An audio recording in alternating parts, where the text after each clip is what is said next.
పాదాలునే కడగనా యేసు పాదాలునే కడగనా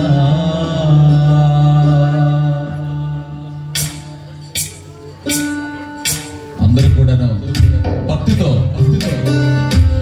ఈ సమయాన్ని మరలా రాదు. ఈ సమయం భక్తితో ఆ ప్రభువుకు మనం సమర్పించుకుందా. ఇదే అనుకూలమైన సమయము, ఇదే రక్షణ దినము. ప్రభు మన మధ్యలో ఉన్నారని గ్రహించడం,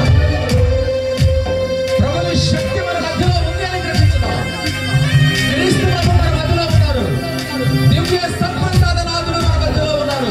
మన నిధి, మన ఆస్తి ప్రభు ఇతనే స్వస్థపరిచేవాడు, దీవించేవాడు, క్షమించేవాడు, మన్నించేవాడు, నడిపించేవాడు, నీకు నిత్య జీవితాన్ని ప్రసాదించేటువంటి సమర్థుడిగా ఉన్నాడు.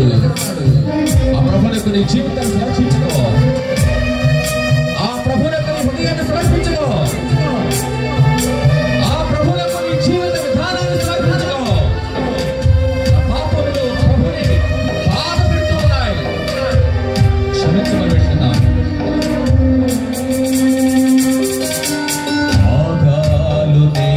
కడగనా యేసు పాదాలునే కడగనా. అందరూ కలిసి పాడదాం, అందరూ పాడండి. నిన్ను నీవు ప్రభుని పాదాల చెంత పెట్టుకున్నాడు. పాదాలునే కడగనా యేసు పాదాలునే కడగనా.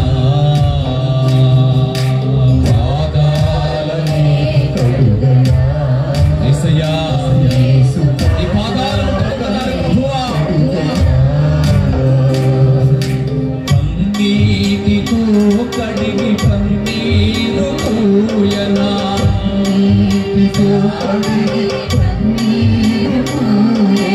పన్నీటితో కడిగి పన్నీరు పూయనా,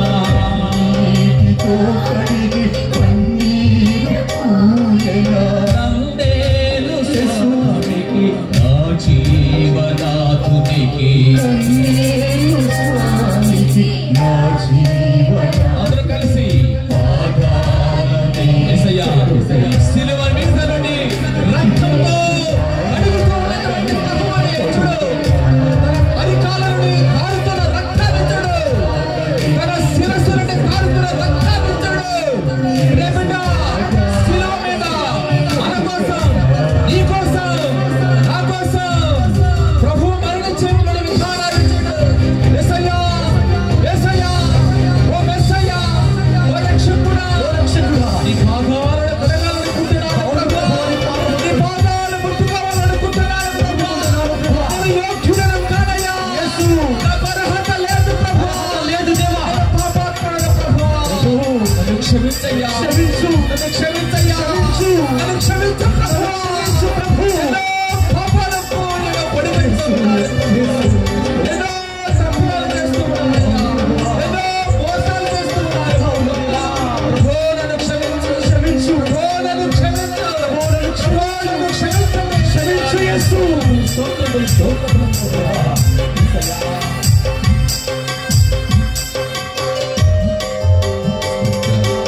ప్రార్థించు ప్రేమగా, ప్రార్థించు.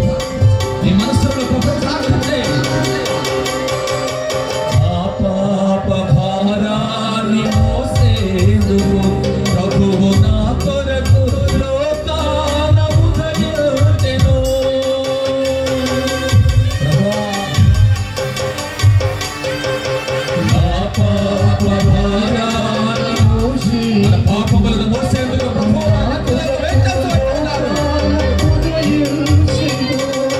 నా పాప భారాన్ని మోసేందుకు ప్రభువు నా కొరకు లోకాన ఉదయించెను.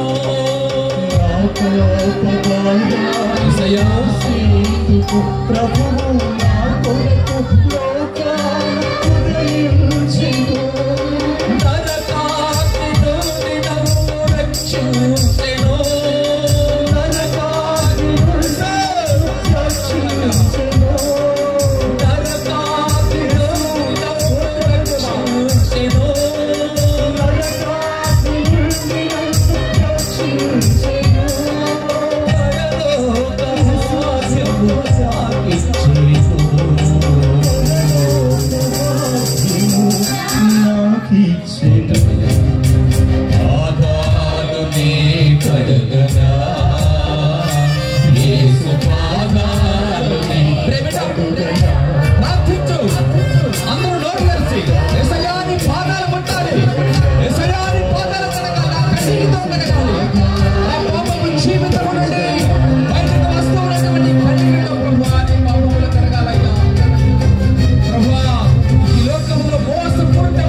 సుడిగాలి పాలైంది కడుపు శాపాల సముద్రములో పడిపోతిని. పైకి రాలేకపోతున్నాను.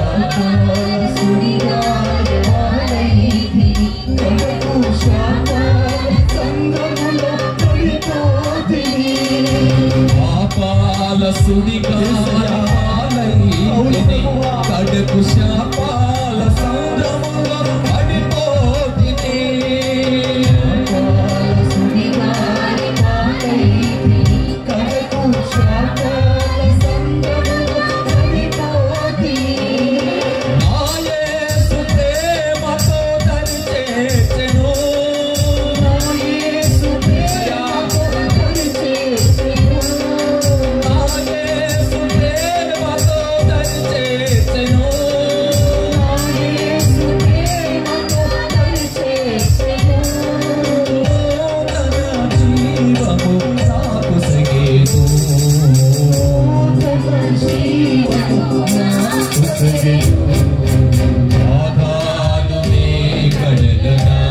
అందరూ స్వరపరెత్తి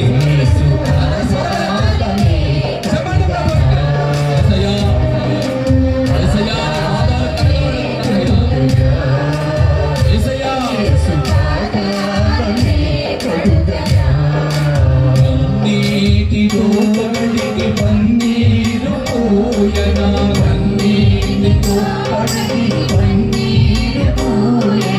కన్నీటితో పన్నీరు పోయనా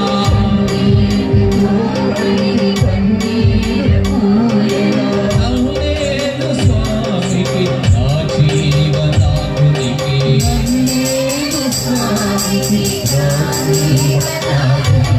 పాదాలునే కడగనా యేసు పాదాలునే కడగనా పాదాలునే కడగనా యేసు పాదాలునే కడగనా.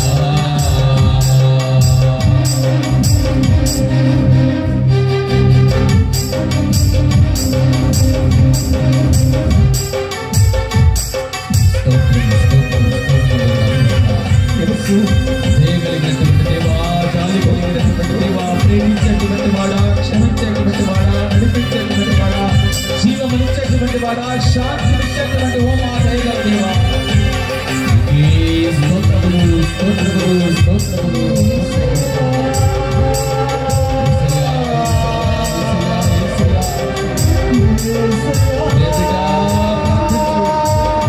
ఇదే అనుకూలమైన సమయము, ఇదే రక్షణ దినము. ఓ పరిశుద్ధుడా, ఓ పవిత్రుడా, ఓ దివ్య సర్వసాధారణుడా, ఓ శక్తి కలిగిన దేవుడా, ఓ నీకే స్తోత్రములు, నీకే స్తోత్రములు, నీకే స్తోత్రములు ప్రభువా.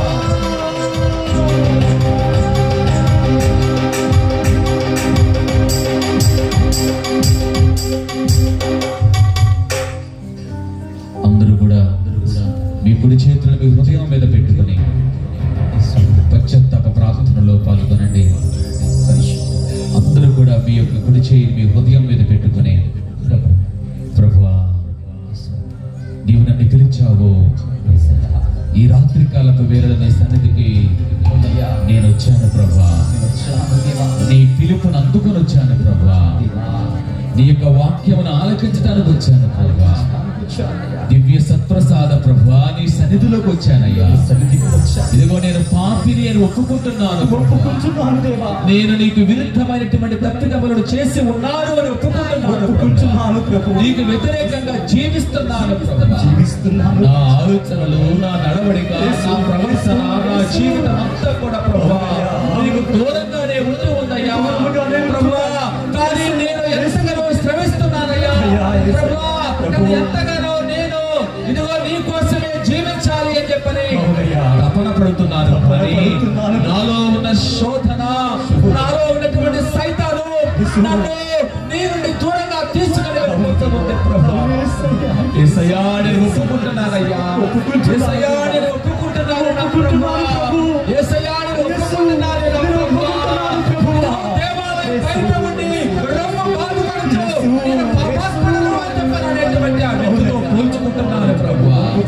నీ సన్నిధిలో ఉండి నా హృదయం మీద నేను చెయ్యి పెట్టి చెబుతున్నాను, పాపాత్ముడలో నన్ను కనికరించు, పాపాత్ముడలో నా మీద నీ దయను చూపు, పాపాత్ముడలో వ్యతిరేకంగా జీవించండి, నన్ను క్షమించండి దేవా, నన్ను క్షమించండి.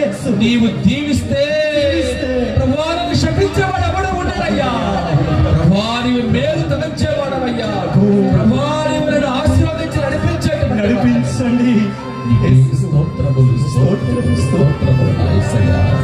నేను నా కుటుంబానికి దీవెనకరంగా మారాలి, నేను నా సంఘానికి దీవెనకరంగా మారాలి, నేను నిలబడేటువంటి స్థలానికి దీవెనకరంగా మారాలి. నా ప్రభువా నన్ను ఆశీర్వదించు, నన్ను అభిషేకించు,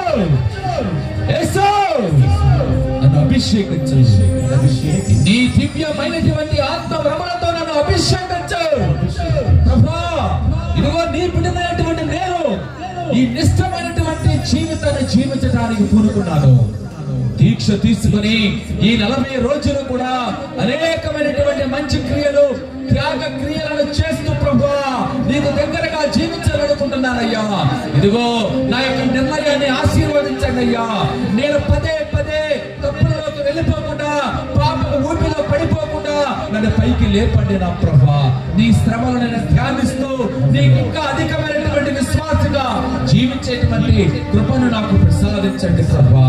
నీకే స్తోత్రములు స్తోత్రములు స్తోత్రములు ప్రభువా. మేము వినబోయేటువంటి వాక్యముతో మేమందరము కూడా శుద్ధి చేయబడి నీ పనుంగ బిడ్డలుగా జీవించేటువంటి కృపను ప్రసాదించమని యేసయ్య నామములో అడిగి వేడుకొనుచున్నాము తండ్రి, ఆమేన్. పరిశుద్ధ పరమ దివ్య సత్ప్రసాదమునకు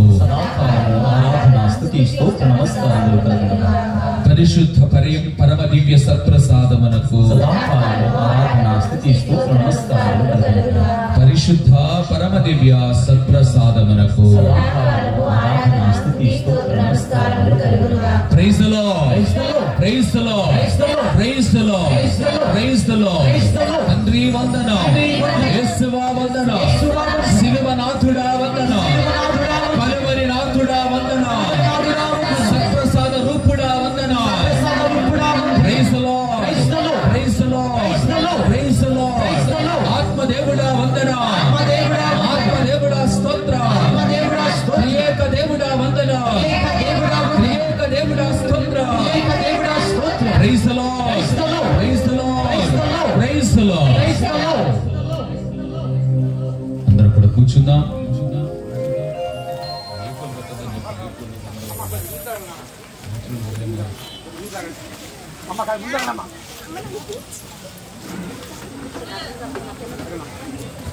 అందరూ కూడా కూర్చుని దేవుని యొక్క వాక్యాన్ని ఆలకించడానికి ప్రయత్నం చేద్దాం. దేవుని యందు ప్రియమైనటువంటి సహోదరి సహోదరులరా, మనందరం కూడా దివ్య సత్ప్రసాద సన్నిధిలో ఉన్నాం. ఈ సమయంలో మీ అందరూ కూడా ఒక ప్రశ్న, మనం ఏ కాలంలో ఉన్నా? ఏ కాలంలో ఉన్నా? మనందరూ కూడా తెలిసినటువంటిది తపస్సు కాలంలో ఉన్నాం. ఈ కాలాన్ని మనము అనేకమైనటువంటి పేర్లతో పిలుస్తూ ఉంటాం. తపస్కాలం అంటాం, ఉపవాస దినాలు అంటాం, పశ్చాత్తాప దినాలు అంటాం, ఇంకా ఏదో పేరు కృపాకాలం అని చెప్పని అంటాం.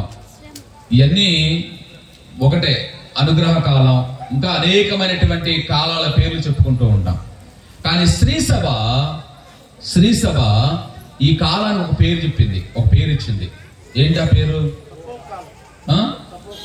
చెప్పాం కదా, తపస్కాలం, తపస్కాలం అని. తక్కువ కాలం అంటే తపస్కాలం. శ్రీసభ ఒక పేరు ఇచ్చింది. ఏం పేరు ఇచ్చింది దీనికి? సువార్త ప్రజలే కాలం అంట, ఇంకా క్రీస్తు శ్రమల కాలం అంట, ఇంకా శ్రీసభ చక్కనైనటువంటి ఒక పేరుని దీనికి చెప్పింది. ఏంటది?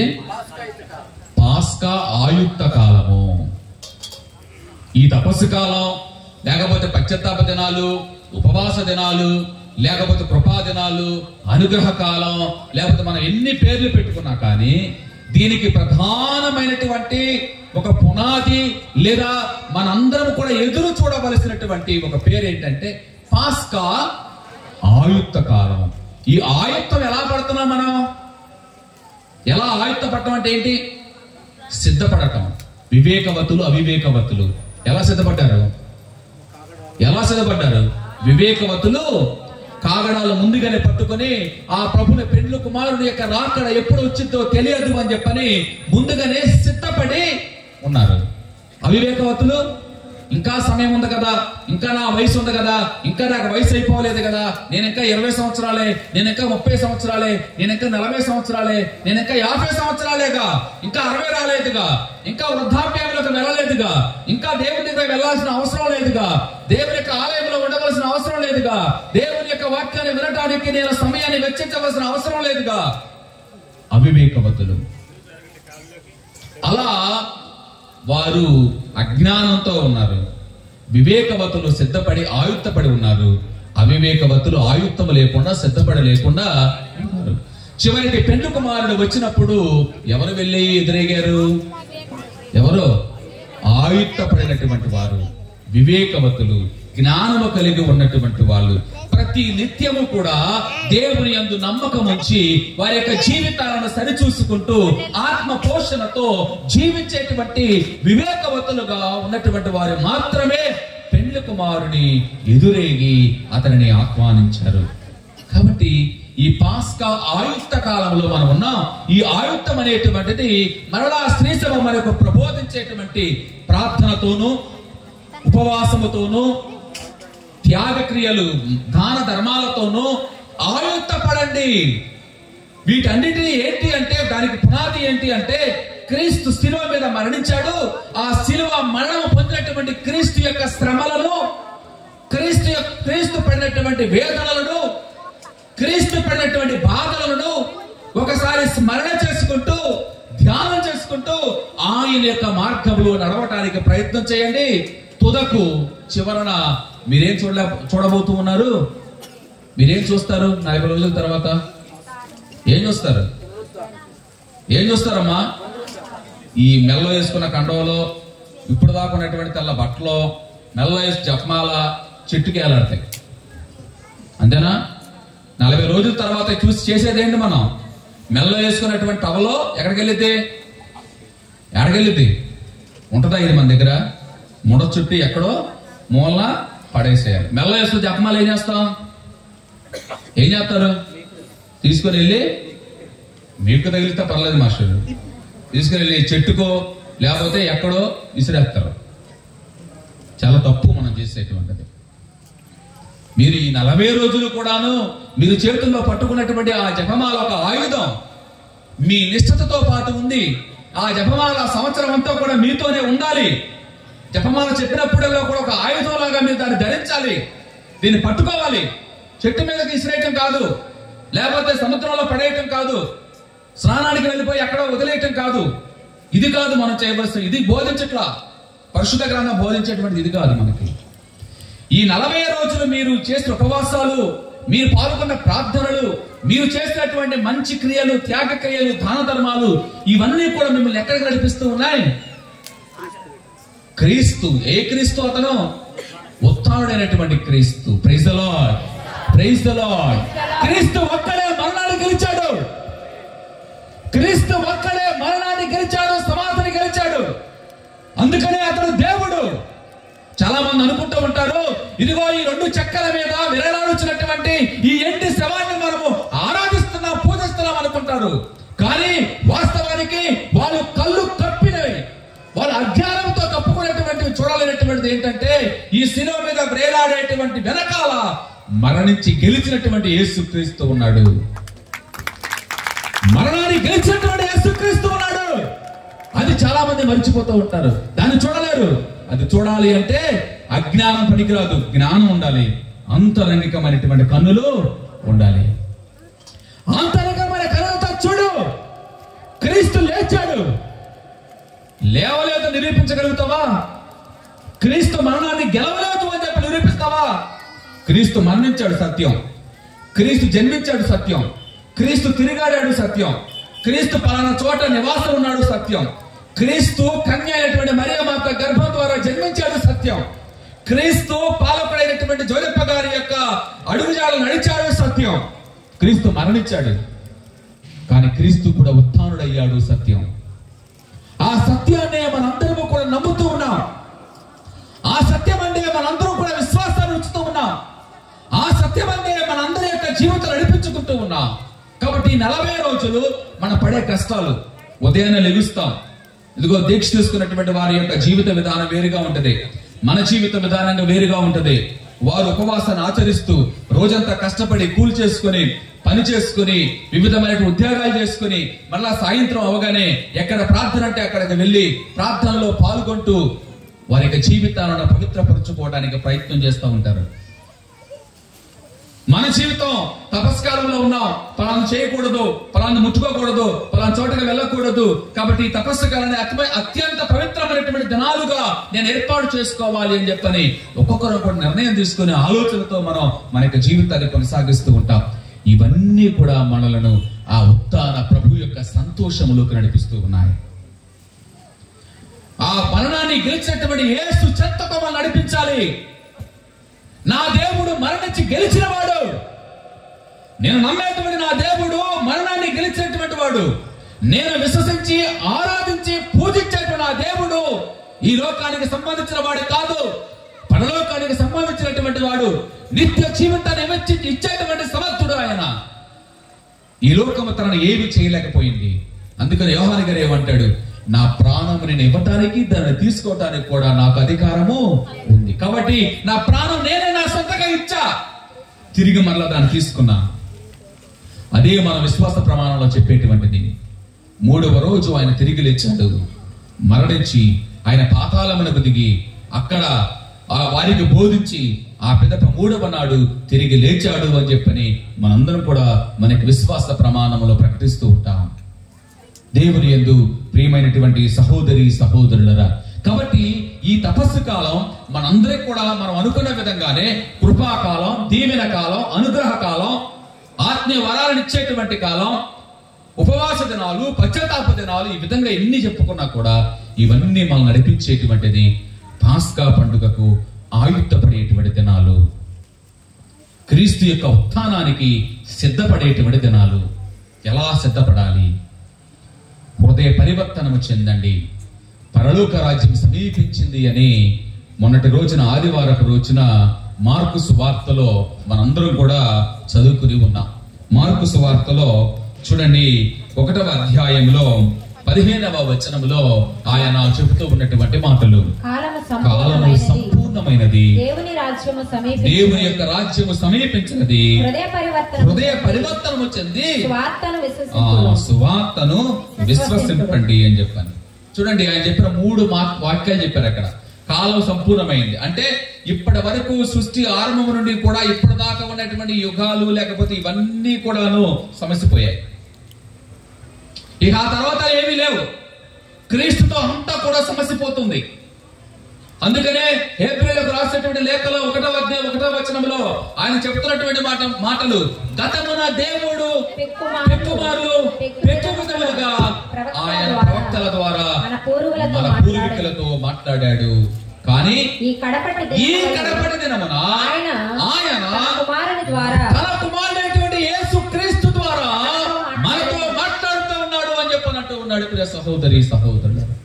కాబట్టి క్రీస్తు కూడా చెప్పింది ఏంటంటే ఆ మాట్లాడేటువంటి ఆ కడపటి దినము సంపూర్ణమైంది, కాలము సంపూర్ణమైంది. తర్వాత ఆయన చెప్తున్నాడు ఏంటి?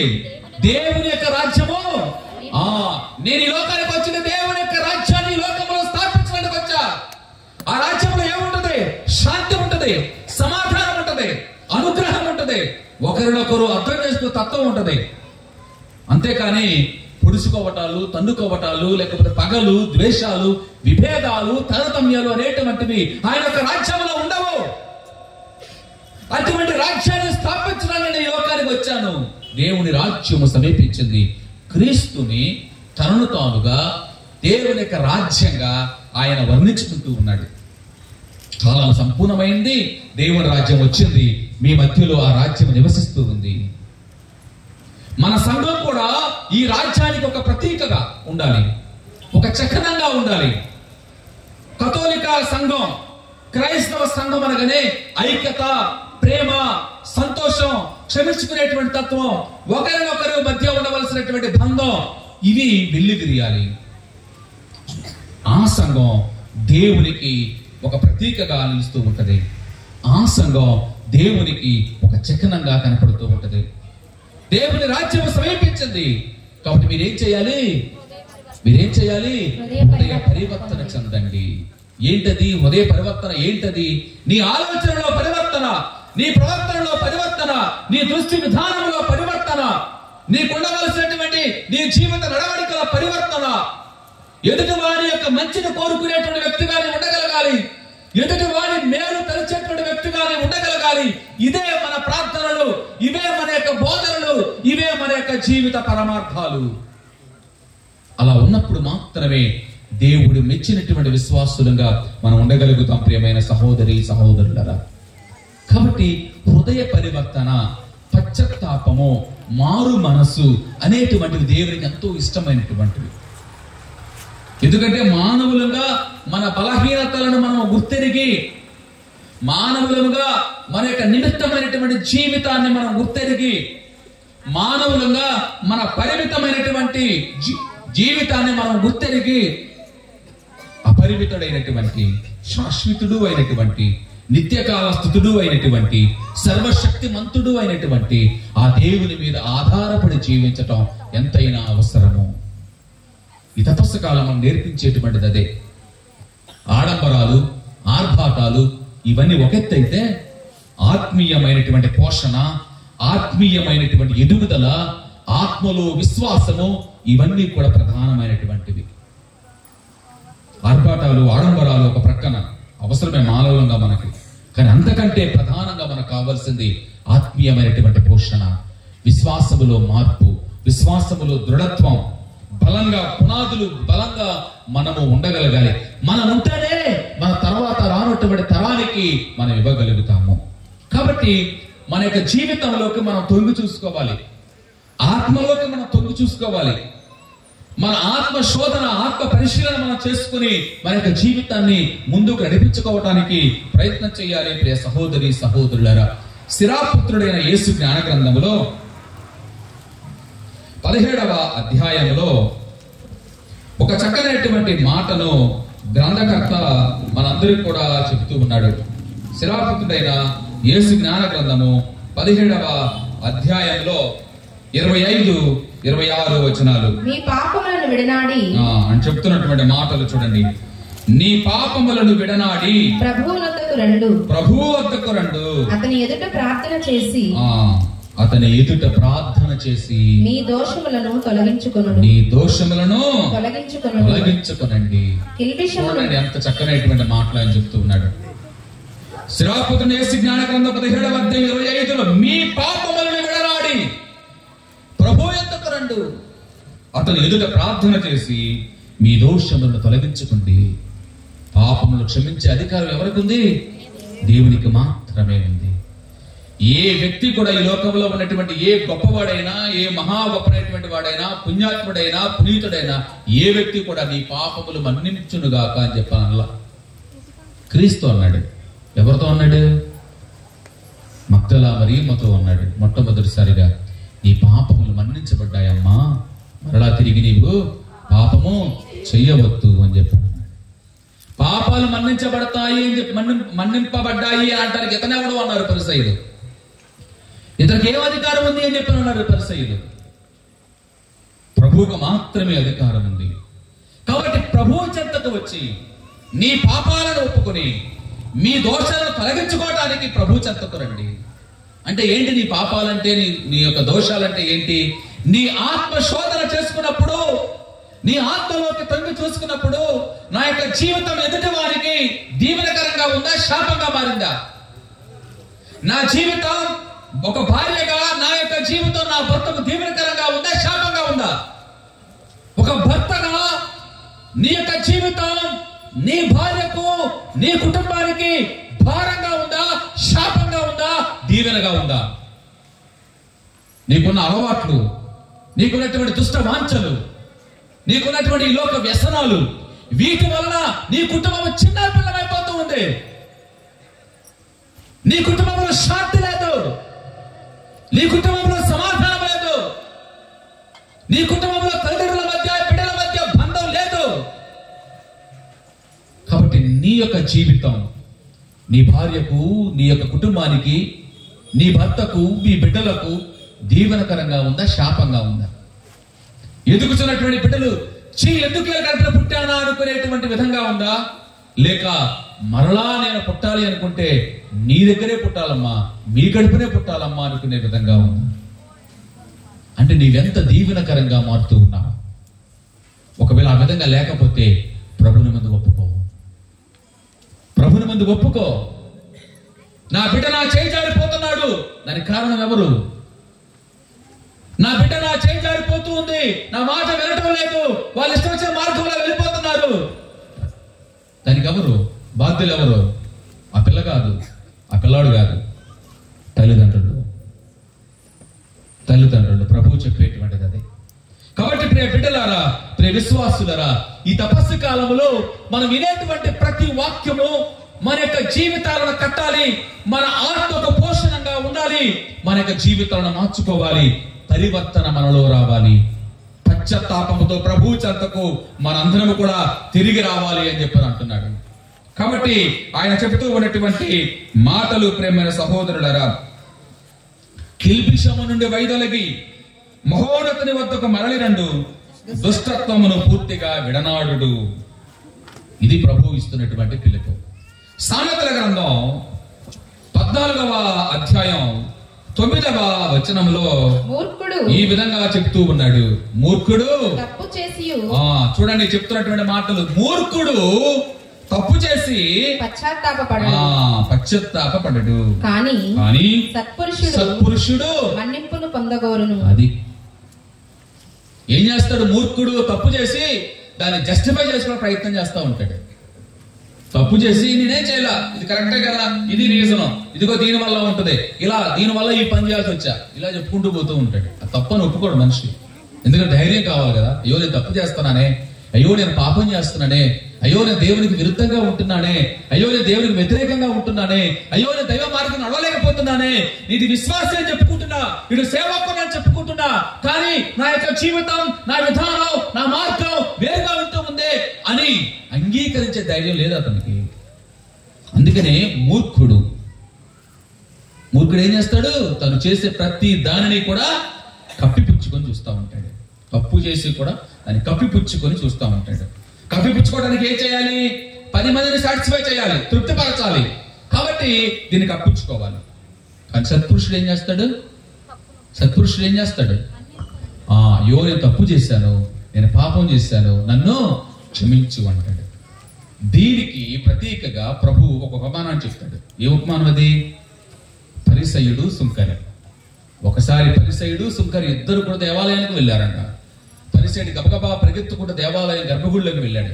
ఎక్కడ పీఠం దగ్గరికి వచ్చాడు, పీఠం ముందు మోకరించాడు, చేతులు ఎత్తాడు, ప్రార్థన చేస్తున్నాడు. దేవా, నేను నిన్ను నమ్ముకున్న వాడను, పరిసయ్యుల సంఘానికి చెందినటువంటి వాడను, నేను విశ్రాంతి దినాన్ని పాటిస్తా ఉన్నాను, సభాత్తును పాటిస్తా ఉన్నాను, నేను వారానికి ఒకసారి ఉపవాసం చేస్తా ఉన్నాను, నీ సేవలో నిమగ్నమై ఉన్నాను, నేను దాన ధర్మాలు చేస్తున్నాను, నేను త్యాగక్రియలు చేస్తా ఉన్నాను, ఇదిగో నాకు వచ్చేటువంటి దానిలో కొంత భాగాన్ని నీ దేవాలయానికి అంకితం చేస్తున్నాను అని చెప్పని చివరికి ఏమన్నాడు?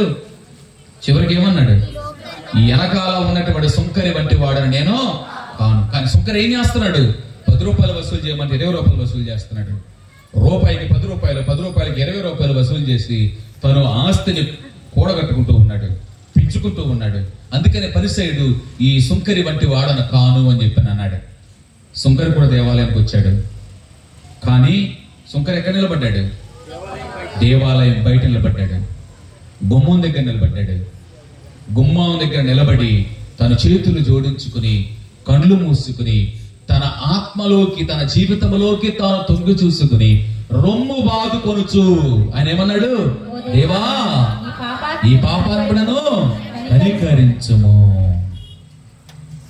పరిసయ్యుడు లాంటి వాడని కాను నేను, ఆయనలాగా చేయట్లేదే అని చెప్పలా. ఆయన చెప్పిన మాటల్లో ఏంటి? ఓ దేవా, ఓ దేవా, ఈ పాపిని కనికరించు. నేను పాపిని ఒప్పుకుంటున్నానయ్యా, నేను పాపాత్మలు ఒప్పుకుంటున్నా.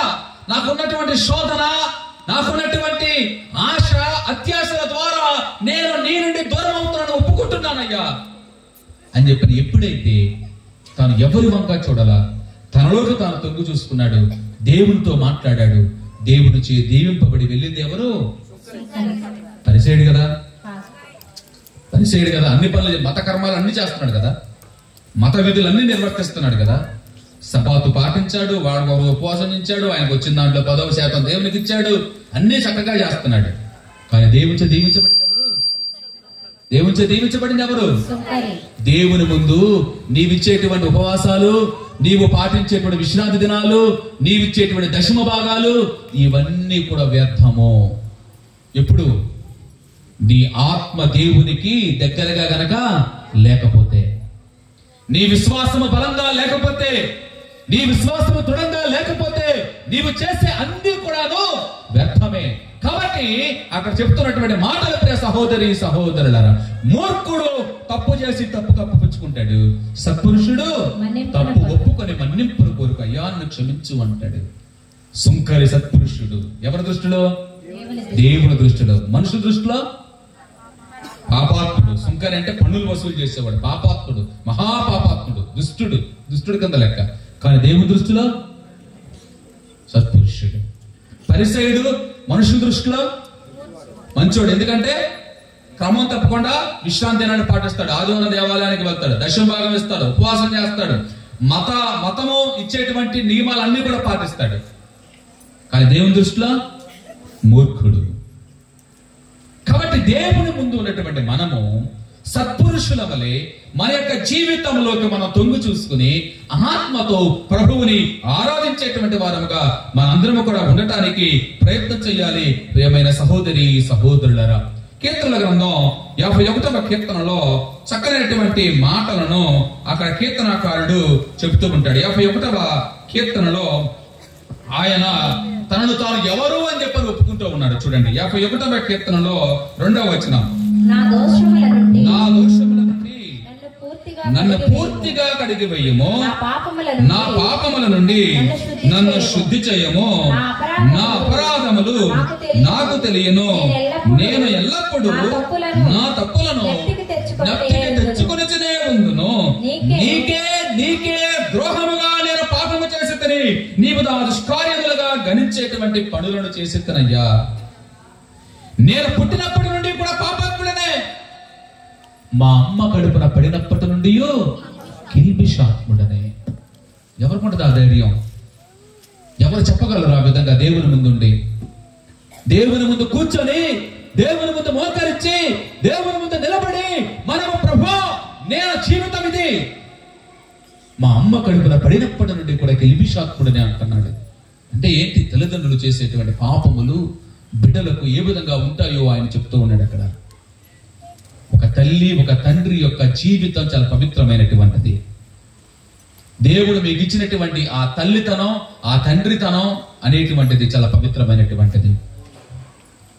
ఇక్కడ చెప్తూ ఉన్నాడు ఈ కీర్తనకారుడు దావీదు మహారాజు చెప్తున్నటువంటి మాటలు ఇవి. అయ్యా నేను మా అమ్మ కడుపున పడినప్పటి నుండి కూడా కిల్బిషాత్ముడనే. ఆ కీర్తన అంతా కూడా చదువుకుంటే తన యొక్క జీవితం, తను ఏ విధంగా తనను తాను దేవునికి అంకితం చేసుకున్నాడో మనకు అందరూ కూడా అర్థమైంది. అలా చెబుతూ ఆయన చెప్తున్న మాటలు ఏంటి? 10వ వచనంలో, దేవా నాలో నిర్మల హృదయమును సృజింపుము, నూతనమును స్థిరమైనటువంటి మనస్సును నాలో నెలకొల్పయ్యా. నిర్మలమైన హృదయం, స్వచ్ఛమైన హృదయాన్ని. మరొక చోట చెప్తాడు కదా హెచ్కేలు గ్రంథంలో, ఏమంటాడు? నేను నీలో నూతనమైనటువంటి హృదయాన్ని నేను ఏర్పాటు చేస్తాను అని చెప్పని అంటున్నాడు. ఏ రాతి గుండెను తొలగించి మాంసపు గుండెని ఇస్తా నీకు. మనుషులకు ఉండాల్సిన మాంసపు గుండె, రాతి గుండె కాదు. చాలాసార్లు రాతి గుండెలు కనపడతా ఉంటాయి మనకు. ఎదుటి వారి కష్టాలకు స్పందించలేనటువంటి గుండెలు మనకు కనపడతా ఉంటాయి. కసాయితనం కనపడతా ఉంటది, మూర్ఖత్వం కనపడతా ఉంటది. ఈ సొసైటీలో మనం చూసే, సమాజంలో చూసేది అదే మూర్ఖత్వం, కసాయితనం, పగ, ద్వేషం. చూడు ఎంత దారుణమైనటువంటి. కొన్నిసార్లు జంతుతత్వం కూడా కనపడతా ఉంటది మనుషుల్లో. జంతువులు ఏం చేస్తాయి? ఏదో ఒక జంతువు ఉంటుందంట, తన కడుపున పుట్టినటువంటి పిల్లలను తానే చంపేసి తినేసిద్దంట. అటువంటి సమాజం ఈ రోజుల్లో మనం చూస్తా ఉన్నాం. తల్లి ఎంతో అల్లారుముద్దుగా 9 మాసాల పాటు మోసి కలిగినటువంటి ఆ బిడ్డనే చంపేసేటువంటి సొసైటీలో మనం బ్రతుకుతా ఉన్నాం.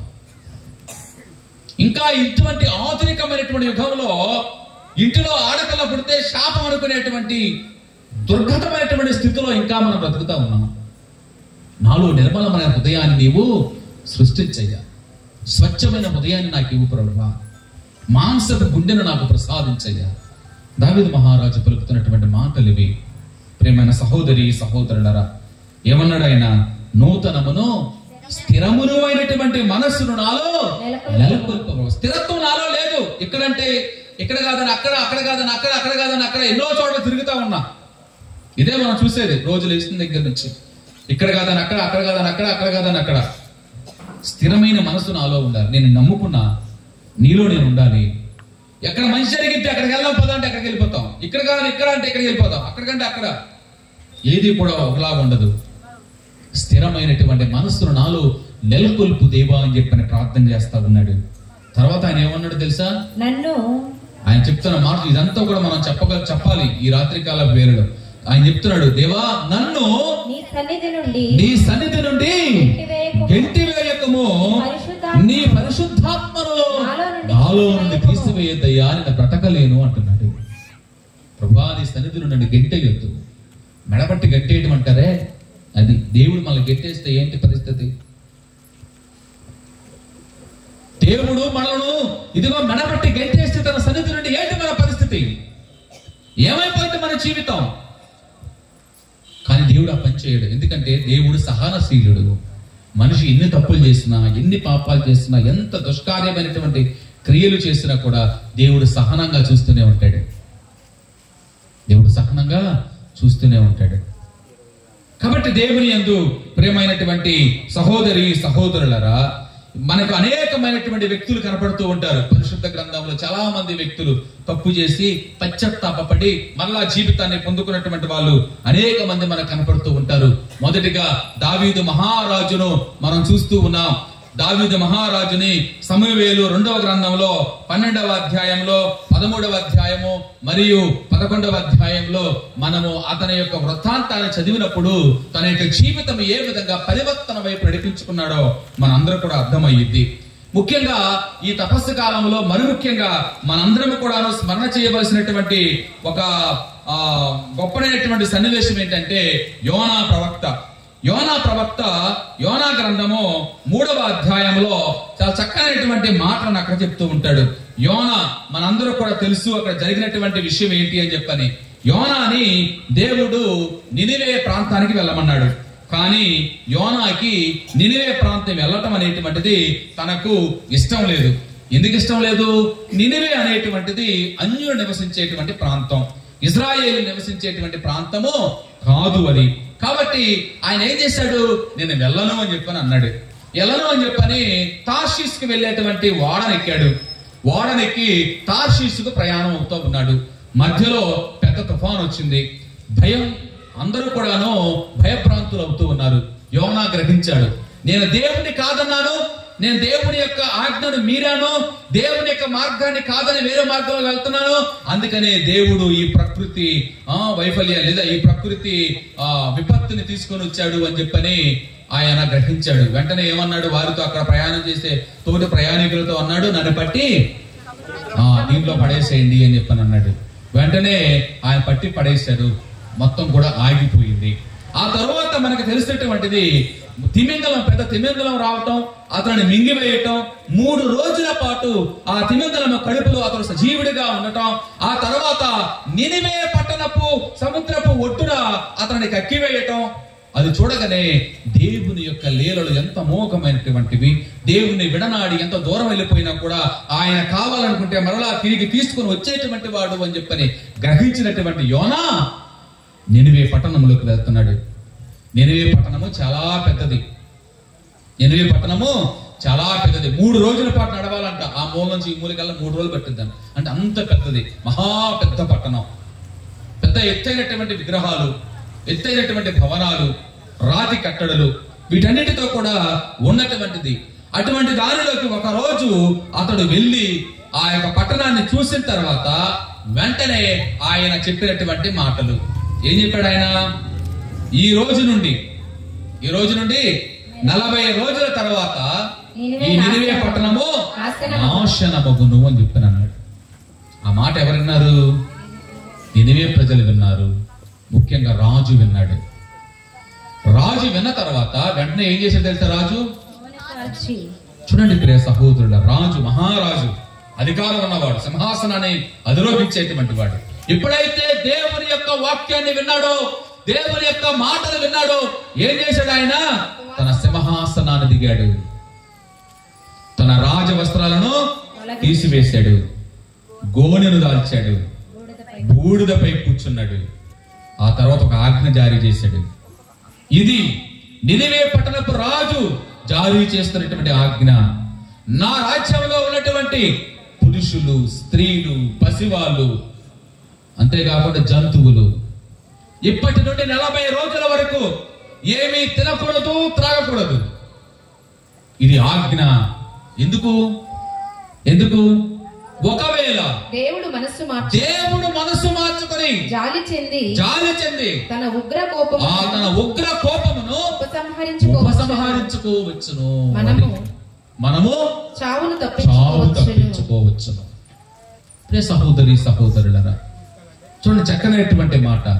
ఈ ఉపవాసాల ద్వారా, ఈ నిష్టమైనటువంటి జీవితం ద్వారా, మనం అనుసరించేటువంటి ఈ యొక్క పవిత్రమైనటువంటి కార్యాల ద్వారా దేవుడు తన మనసు మార్చుకుని, ఏ మనసు అది? నినివే పట్టణం నాశనం అయిపోవాలి అనేటువంటిది. కాబట్టి నాశనము కాకుండా ఆయన తన మనసు మార్చుకొని మన త్యాగ క్రియల ద్వారా, మన మంచి క్రియల ద్వారా, మన ఉపవాసాల ద్వారా, మన ప్రార్థనల ద్వారా, మన పశ్చాత్తాపం ద్వారా, మన ఆత్మశోధన ద్వారా ఆయన మనకు దీవెన ఇస్తాడు. అప్పుడు మనము చావు తప్పించుకోవచ్చు.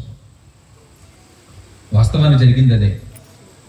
చివరి అధ్యాయంలో మనం చూస్తూ ఉంటాం. అక్కడ దేవుడు దాన్ని చూసి నినివేని నాశనము చేయకుండా ఉండెను.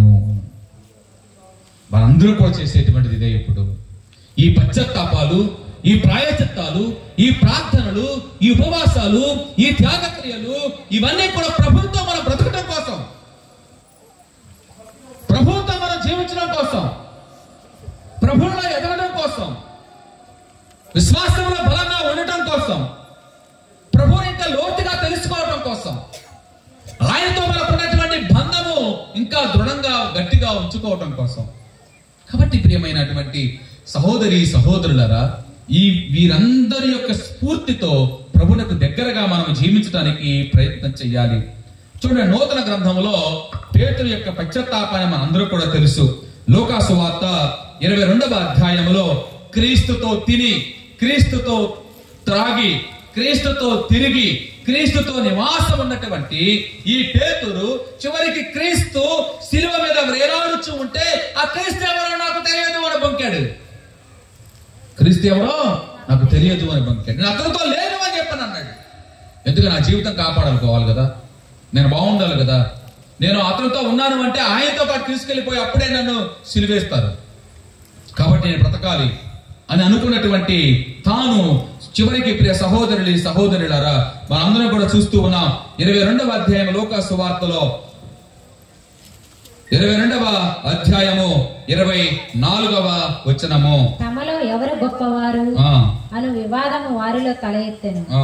యేసు వారికి ఇట్లా చెప్పాను, అన్యజనుల 62వ వచనం చదవమ్మా. ప్రభువు చెప్పే మాటను పేతురు జ్ఞప్తికి తెచ్చుకొని వెలుపలికి వెళ్ళి వెక్కి వెక్కి ఏడ్చెను. ప్రభుని ప్రేమించేవాడు చేసే పని అది. మనకి ఎప్పుడు వచ్చింది కన్నీరు ఎప్పుడు వచ్చింది? మనకి బాగా హృదయాన్ని హత్తుకునేటువంటి వాళ్ళు మనల్ని బాధించినప్పుడు, మనల్ని విడిచిపెట్టినప్పుడు, లేకపోతే మన నుండి దూరం అవుతూ ఉన్నప్పుడు కళ్ళమ్మటే నీళ్ళు వస్తాయి. పేతురుకి ఎందుకు వచ్చింది? అప్పుడు దాకా నాకు ఎవరో తెలియదని బుక్కినటువంటి పేతురు ఎప్పుడైతే క్రీస్తు చెప్పినటువంటి మాట గుర్తుకొచ్చిందో ఏం చేశాడు? వెంటనే వెక్కి ఏడవటం మొదలు పెట్టాడు. అయ్యో, ఇటువంటి వ్యక్తిని నేను కాదన్నది. అయ్యో ఇటువంటి వ్యక్తిని నేను దూరం చేసుకునేది, అయ్యో ఇటువంటి వ్యక్తిగా నేను సాక్ష్యంగా నిలబడలేకపోయాను అని చెప్పని ఆయన వెక్కి ఏడ్చాడు. అదే ఏడుపు ప్రతి విశ్వాసి గుండెలో రావాలి. ఎందుకంటే నేను క్రీస్తుని కాదనప్పుడు, క్రీస్తుని దూరమైనప్పుడు, క్రీస్తుని వ్యతిరేకంగా నేను పాపం చేసినప్పుడు, పడినప్పుడు, ఒక మూర్ఖుల్లాగా ప్రవర్తించినప్పుడు అదే ఏడుపు మనలో నుండి రావాలి, అదే కన్నీటి మనలో నుండి రావాలి. అయ్యా క్రీస్తువా, నేను నిన్ను నమ్ముకున్నానే, నేను నిన్ను విశ్వసించానే, నేను ఈ మార్గం నడవాలనుకుంటున్నానే, కానీ నేను చేసే తప్పులివా, నేను చేసే పాపాలివా, నేను చేసే దుర్మార్గపు క్రియలివా, దుష్కార్యాలివా, మూర్ఖత్వంతో ప్రవర్తిస్తున్నానే అని ఏ వ్యక్తి అయితే ఏడుపులతో ప్రార్థన చేస్తాడో ఆ వ్యక్తిని ప్రభు దీవిస్తాడు, ఆ వ్యక్తిని ప్రభు ఆశీర్వదిస్తాడు. కాబట్టి పేతురు ఎక్కి ఏడ్చి పశ్చాత్తాపంతో ఏడ్చాడు, హృదయాంతరాల నుండి ఏడ్చాడు ప్రభుకు విరుద్ధంగా చేసినటువంటి తప్పుని. కాబట్టి ప్రియ సహోదరి సహోదరులరా, అదే విధంగా మనందరూ కూడా తెలుసు మరి జక్కయ్య యొక్క జీవితంలో వచ్చినటువంటి మార్పు, పెను మార్పు అని. జక్కయ్య మరల సుంకరి బాగా వసూలు చేశాడు, 4 అంతలు వసూలు చేసేవాడు, 6 అంతలు వసూలు చేసేవాడు, బాగా వసూలు చేశాడు. వసూలు చేసేటువంటి జక్కయ్యను ఎప్పుడైతే క్రీస్తుని చూచాడో, క్రీస్తుని తన యొక్క దివ్య ముఖాన్ని చూశాడో, ఎప్పుడైతే క్రీస్తుతో పాటు తను నడిచాడో, ఎప్పుడైతే క్రీస్తు తన ఇంట్లోకి వచ్చాడో, వెంటనే అక్కడ జరిగినటువంటిది ప్రేమైనటువంటి సహోదరి సహోదరులారా 19వ అధ్యాయంలో మనందరం కూడా చూస్తూ ఉన్నాం. 19వ అధ్యాయము 8వ వచనము. జక్కయ్య నిలబడి యేసుతో, అంతకు ముందు అంతా కూడా చూశాడు, అరదర చూశాడు, ఇంటిలో అనేక మంది రావటం చూశాడు, క్రీస్తు అక్కడ కూర్చొని ఉన్నాడు, క్రీస్తు చుట్టూ అనేక మంది ఉన్నారు, ఇతనికి జన్మ ధన్యమైపోయింది అనుకున్నాడు. వెంటనే తను చేసిన తప్పిదాలన్నీ కూడా గుర్తొచ్చాయి, తను చేసిన మోసాలన్నీ కూడా గుర్తొచ్చాయి, తను చేసిన పాపాలన్నీ కూడా గుర్తొచ్చాయి. వెంటనే పశ్చాత్తాపడాలనుకున్నాడు. తన హృదయంలో తాను ఇదిగో మిళితమైపోయాడు. ఆ తర్వాత బయటకు వచ్చాడు. వెంటనే అందరి ముందు నిలబడ్డాడు. అందరి ముందు నిలబడి ఆయన చెప్పిన మాటలేంటి? యేసుతో ఈ విధంగా అంటున్నాడు, ప్రభు నేను నా ఆస్తిలో సగము పేదలకు దానం చేస్తాను. నేను ఎవరికైనాను అన్యాయం చేసినచో 4 రెట్లు అతనికి ఇచ్చవేయదును అని చెప్పాడు. వెంటనే ఏం మాట్లాడాల ప్రభు? జక్కయ్యను తప్పు చేశావు, జక్కయ్యను పాపం చేశావు, జక్కయ్యను 10 రూపాయలు 20 రూపాయలు వసూలు చేశావు, జక్కయ్యలో ఈ విధంగా జీవించావని చెప్పని ప్రభు ఏలెత్తి చూపించలా. ఆయన ఏం చేశాడు? జక్కయ్య నేను నీ ఇంట్లోకి వస్తాను అన్నాడు, అంతే. నేను నీ ఇంట్లోకి వస్తాను అని చెప్పని అన్నాడు, అంతే. ఎప్పుడైతే క్రీస్తు వెళ్ళాడో ఆ ఇంట్లోకి, క్రీస్తు యొక్క ఉనికిని ఎప్పుడైతే జక్కయ్య గ్రహించాడో, క్రీస్తు ఆ విధంగా కూర్చొని ఉన్నప్పుడు ఆ ప్రాంతం అంతా కూడా ఏదో తెలియనటువంటి దైవీకమైనటువంటి శక్తితో నింపబడింది. అందుకనే అక్కడ ఉన్నటువంటి వారందరిలో కల్లా జక్కయ్య ప్రథముడుగా పాపాత్ముడుగా కనపడ్డాడు. అందుకనే జక్కయ్య అందరి ముందు లేచి నిలబడి ఆయన చెబుతూ ఉన్నటువంటి మాటలు, అయ్యా నేను ఎవరికైనా అన్యాయం చేసి ఉంటే 4 రెట్లు ఇప్పుడే ఇచ్చేస్తాను. వెంటనే ప్రభు ఏమన్నాడు? నేడు ఏ ఇంటికి రక్షణ వచ్చినది. ఒకసారి గట్టిగా చెప్పకూడదమ్మా? ఇది నా జీవితంలో జరగాలి, ఇది మీ జీవితంలో జరగాలి. క్రీస్తుని ఎన్ని సంవత్సరాల నుంచి మీరు అనుసరిస్తున్నారు? గుర్తు తెలిసిన దగ్గర నుంచి, అవునా? మన అమ్మ నాన్న మన చేతులు పట్టుకుని దేవాలయాన్ని నడిపించిన దగ్గర నుంచి, గుర్తు తెలిసిన దగ్గర నుంచి మనకు తెలిసిన వాళ్ళు ఎవరు? క్రీస్తువే. సరే, మధ్యలో కొద్దిగా మార్పు చెంది దేవాలయం వచ్చినటువంటి వాళ్ళు వేరు. అయినా ఒక్కొక్కరి జీవితంలో మన చిన్నతనము నుండి కూడాను ఇదే విశ్వాసంలో, ఇదే క్రీస్తు మార్గంలో మనందరం కూడా నడుస్తూ ఉన్నాం. ఆ క్రీస్తు మార్గంలో నడిచి ఆ క్రీస్తు దగ్గరకు మనము వెళ్ళడానికి ప్రయత్నం చేస్తూ ఉన్నాం. కాబట్టి ఇటువంటి సమయంలో ఎన్నిసార్లు మనలో ఈ పరివర్తన, ఎన్నిసార్లు మనం క్రీస్తుకు తగినటువంటి వారము అని చెప్పుకోగలుగుతూ ఉన్నాం. కాబట్టి ప్రియమైన సహోదరి సహోదరులారా, మనము ఆత్మ శోధన చేసుకోవాలి. ఒరే ఆ మంచినీళ్ళు ఆఫ్ చేయండి, ఇప్పుడు మంచినీళ్ళు అయితే లేసేయాలని బుర్రకథ అరికథ ఇదేమన్నా?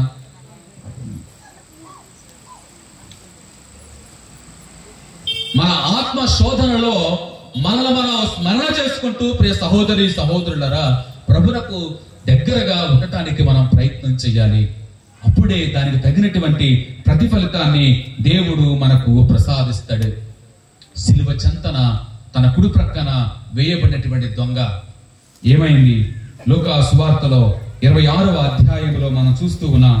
లూకా సువార్త 26వ అధ్యాయంలో 23వ అధ్యాయంలో 41 నుంచి 42 వచనాలు మనకు విధించిన శిక్ష ఆయన చెబుతున్నాడు. చూడండి, కుడి ప్రక్కన ఉన్నటువంటి వ్యక్తి ఆయన చెబుతున్నటువంటి మాటలు, మనకు విధించినటువంటి శిక్ష న్యాయసమ్మతమైనది. ఎందుకంటే నేను ఒక దొంగగా, ఒక హంతకుడిగా నేను ఈ సమాజంలో ఉన్నప్పుడు ఎన్ని దొంగతనాలు చేశానో, ఎన్ని హత్యలు చేశానో, ఎంతమందిని మోసం చేశానో, ఎటువంటి జీవితాన్ని జీవించానో నాకు తెలుసు, నీకు తెలుసు. కాబట్టి మన జీవితానికి మనం చేసేటువంటి దానికి శిక్షను అనుభవించడం అనేటువంటిది న్యాయసమ్మతమే. కానీ ఈ క్రీస్తు ఉన్నాడే, ఇతను ఏ తప్పు చేశాడు? గుడ్డివాడిని చూచేలాగా చేశాడు, కుంటివాడిని నడిచేలాగా చేశాడు, మరణించిన వాడిని తిరిగి లేచేలాగా చేశాడు, అనేక మందికి జ్ఞానవంతమైనటువంటి బోధన చేశాడు, ఎంతో మందిని ఆశీర్వదించాడు, ఎంతో మందికి జీవితాన్ని ఇచ్చాడు. ఇతనేం చేశాడని ఇంత వేదన పడుతున్నాడు. ఇంత వేదన పడుతూ సిలువ కంటగొట్టారు. నీవు నేను పడేటువంటి ఈ శిక్ష న్యాయసమ్మతమైనదే కదా అని చెప్పి వెంటనే ఆయన ఏం చేశాడు? మనము యేసు వంకకు తిరిగి ఆయన చెప్తున్నటువంటి మాటలు, యేసు నీవు నీ రాజ్యములో ప్రవేశించినప్పుడు నన్ను జ్ఞాపకం ఉంచుకొనుము. ఈ మాట చాలు, ఈ మాట చాలు. ఈ మాట ఎక్కడి నుంచి వచ్చింది? అందుకనే ప్రభు అనేక సార్లు అన్నాడు, ప్రభు ప్రభు అని చెప్పని అనేకమైనటువంటి వ్యర్థ పదములతో నన్ను ఆరాధించవలసిన అవసరం లేదు అని చెప్పని మంచి మనసుతో ఒక మాట చెప్తే చాలు. ప్రభు ప్రభు అని సంబోధించేటువంటి మీ యొక్క పెదవులే సంబోధిస్తున్నాయి తప్ప మీ హృదయాలు నాకంటే దూరముగా ఉన్నాయి అని చెప్పని అన్నాడు. కాబట్టి అంజలి వలె వ్యర్థ పదములతో నన్ను స్తుతించవలసిన అవసరం లేదు. నీ హృదయం నాకు కావాలి, నీ ఆత్మ నాకు కావాలి. సత్యమందును ప్రభువుని ఆరాధించేటువంటి వారంగా మనం ఉండాలి. సత్యంలో ప్రభుని ఆరాధించాలి. సత్యాన్ని గ్రహించే ప్రభుని మనం ఆరాధించడానికి ప్రయత్నం చేయాలి. అందుకని వెంటనే తనను తాను సమర్థించుకోవాలా. తను ఎవరో ఏంటో గ్రహించి యేసు వైపు తిరిగి ఏమన్నాడు? యేసు నీవు నీ రాజ్యములో ప్రవేశించినప్పుడు నన్ను గుర్తుంచుకో. వెంటనే ప్రభు ఏమన్నాడు? నేడే నాతో కూడా పరలోకమున ఉందువు. దేవుని యందు ప్రియ సహోదరులారా, జక్కయ్యతో నేడు ఈ ఇంటికి రక్షణ వచ్చింది. ఎందుకు? పశ్చాత్తాపడ్డాడు. తన తప్పేడు తను తెలుసుకున్నాడు, పాప సంకీర్తనం చేసుకున్నాడు, పశ్చాత్తాపడి దేవుని ముందు ఒప్పుకున్నాడు, రక్షణ పొందుకున్నాడు. ఈ దొంగ, అయ్యా నీ రాజ్యం నన్ను గుర్తించుకో, నేను అనుభవించే ఈ శిక్ష న్యాయసమ్మతమైనది, కానీ నీవు అనుభవించేటువంటి శిక్ష నీకు సంబంధించింది కాదు. అయినను యేసు నీ రాజ్యంలో ప్రవేశించినప్పుడు నన్ను గుర్తుపెట్టుకో. నిన్నటి రోజున మనం విన్నటువంటి సువిశేష పఠనం బహుశా గుర్తుంటే ఎవరికన్నా ఎవరైనా గుర్తుందా? సుమారు 1000 మంది ఇక్కడ ఉంటారని చెప్పారు మీ సోదరులు. ఏంటి నిన్న పరలోక జపం చదువుకోండి. సాయంత్రం అవ్వగానే సాయంత్రం బైబిల్ తీసుకుని వెళ్ళిపోయి ఇప్పుడు తీసుకెళ్లి సూర్యులో పెట్టేసి లేదా టీవీ మీద పెట్టేసి లేదా బల్ల మీద పెట్టేసి రేపు పొద్దున వచ్చేటప్పుడు దులుపుకొని వచ్చే రకంగా ఉండొద్దు. మనం ఉంటే కనుక చాలా మంది మనం తప్పుపడతా ఉంటారు. తెలుసుకోవడానికి ప్రయత్నం చేయండి, చదువుకోవడానికి ప్రయత్నం చేయండి. మన అందరి ఇళ్లలో క్యాలెండర్లు ఉన్నాయి. ప్రతిరోజు క్యాలెండర్లో మొదటి పట్టణం, కీర్తనలో 2వ పట్టణం ఉంటుంది. చదవటానికి ప్రయత్నం చేయండి. 10 నిమిషాలు కూడా పట్టదు, చదవండి. నిన్నటి రోజున యేసు ప్రభు చెప్పినటువంటి సువిశేషంలో, మనం విన్నటువంటి సువిశేషంలో పరలోక ప్రార్థనకు ముందు ఆయన చెబుతున్నటువంటి మాటలు ఏంటంటే, అన్యుల వలె వ్యర్థ పదములతో నువ్వు ప్రార్థన చేయొద్దు. మీరు ప్రార్థన చేయాల్సింది ఇది, పరలోకమందున్న మా తండ్రి, మీ నామం పూజింపబడును గాక, మీ రాజ్యం వచ్చును గాక, మీ చిత్తం పరలోకమందు నెరవేరినట్లు భూలోకమందును నా నాటికి కావలసిన ఆహారము నేటికి నాకు, నేను నా సహోదరు తప్పుదలు మన్నించినట్లు నీవు నా తప్పుదలు మన్నించు. ఈ లోకంలో ఉన్నంత కాలంలో కూడా నేను అనుభవించేటువంటి కీడుల నుండి నన్ను రక్షించు. చూడండి, మనం వచ్చిన దగ్గర నుంచి మరలా తిరిగి తన చేరే వరకు మనం చేయవలసినటువంటి ప్రార్థన ఇది. కాబట్టి అటువంటి ప్రార్థనతో, ఒక మాటతో, ప్రభువా నేను పాపిని, ప్రభువా నేను దోషిని, ప్రభువా నేను ద్రోహిని, ప్రభువా నేను మోసం చేసేటువంటి వాడు, నా జీవితం ఇది తెలుసు. మనం ఎప్పుడు కూడా ఆ విధంగా మన పాపాత్మను మనం మాత్రమే చూడకూడదు. మనలో మంచి కూడా ఉంది. మనం చాలా మంచి చేస్తాం, మంచిగానే మాట్లాడతాం కొన్నిసార్లు, కానీ కొన్నిసార్లే మనలో ఉన్నటువంటి బలహీనతలు బయటపడతా ఉంటాయి. కాబట్టి ప్రియమైనటువంటి సహోదరి సహోదరులారా, మనందరూ కూడా తెలుసు, మరి పౌలు సౌలుగా ఉంది, మరి ఎంతో మందిని నాశనం చేసినటువంటి, క్రైస్తవులను ఓసకోత కోసినటువంటి సౌలు పౌలుగా మారిన తరువాత తను అనుభవించినటువంటి వేదనలు ఒక ప్రక్కన పెడితే సంతోషం, ఆనందం, క్రీస్తు తప్ప నాలో ఎవరు కూడా ఇక జీవించటం లేదు అంటాడు. ఈ లోకంలో ఉన్న సమస్తాన్ని కూడా నేను ఒక చెత్తగా భావించాను అంటాడు. ఎవరు చెప్పగలరు ఆ విధంగా ధైర్యంగా? ఈ లోకంలో ఉన్న ఆస్తి, అంతస్తు, అధికారము ఇవన్నీ కూడా నువ్వు చూస్తే క్రీస్తుతో కనుక పోల్చుకుంటే ఇవన్నీ కూడా చెత్త, చెత్త అన్నాడు. చెత్తగా భావిస్తున్నాను చెప్పి, నాలో జీవించినది క్రీస్తే తప్ప ఎవరు కాదు. పౌలు కాదు జీవించేది, సౌలు కాదు జీవించేది, క్రీస్తు నాలో జీవిస్తూ ఉన్నాడు. మనం చెప్పగలమా? ప్రతిరోజు దివసంసాలు తీసుకుంటున్నాం కదా, శక్తివంతమైనటువంటి దేవుణ్ణి అపరూపంలో మన హృదయంలోకి స్వీకరిస్తున్నాం కదా. నాలో క్రీస్తు జీవిస్తున్నాడు, నా మాటల్లో క్రీస్తు జీవిస్తున్నాడు, నా నడవడికలో క్రీస్తు జీవిస్తున్నాడు, నా జీవిత విధానంలో క్రీస్తు జీవిస్తున్నాడు అని మనం ఎవరైనా సాక్ష్యం ఇవ్వగలమా ధైర్యంగా? ఎవరు కూడా ఇవ్వలేనప్పుడు మన యొక్క నిమిత్తమైనటువంటి జీవితాన్ని గుర్తెరిగి ప్రభునకు మనము సమర్పించుకోవాలి. పౌలు మనందరూ కూడా తెలిసినటువంటిది, తిమోతికి రాసినటువంటి మొదటి లేఖలో తిమోతి గారు ఈ విధంగా చెబుతూ ఉన్నాడు. ఈ తిమోతికి పౌలు గారు ఈ విధంగా చెబుతూ ఉన్నాడు. ప్రియమైన సహోదరి సహోదరులారా, చక్కనైనటువంటి మాటలు, తాను మరణించేటువంటి సమయంలో ఆయన చెబుతున్నటువంటి మాటలు. 1వ అధ్యాయము 13వ వచనము.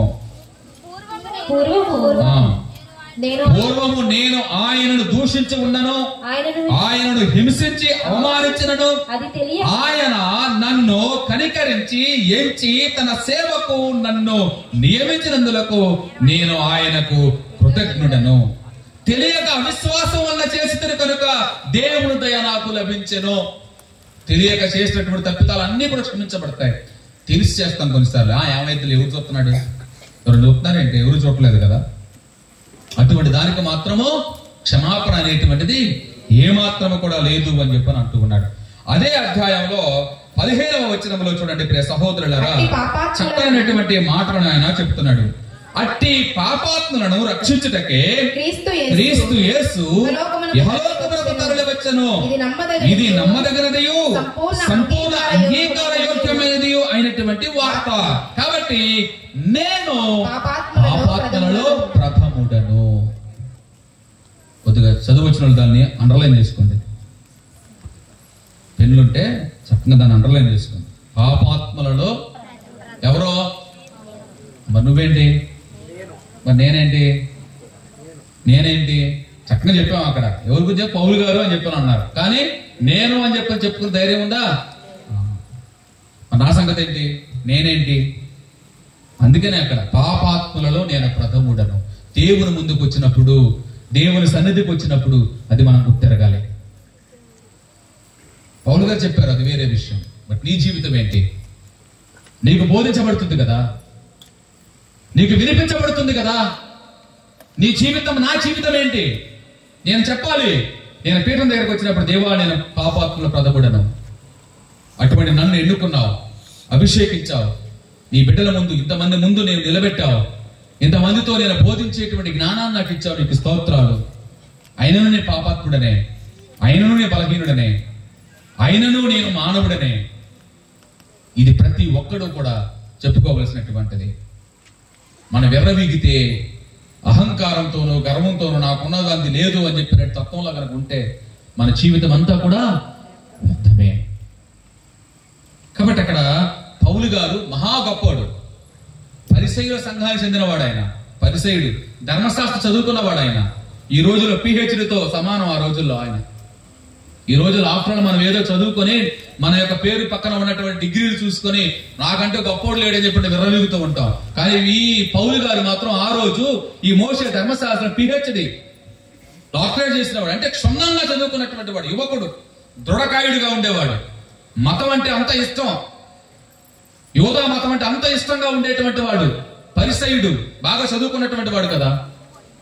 అటువంటి వ్యక్తి క్రీస్తుని తెలుసుకున్న తర్వాత, క్రీస్తుని అంగీకరించిన తర్వాత, క్రీస్తులోకి వచ్చిన తర్వాత ఆయన ఏం చెప్పాడు? ఇక జీవించినది నేను కాదు, నా క్రీస్తే జీవిస్తున్నాడు. అసలు అంత ముందు ఏమన్నాడు? క్రీస్తు అనే మాట అంటే చాలా నేల కట్ చేశాడు, నేల కోసేశాడు.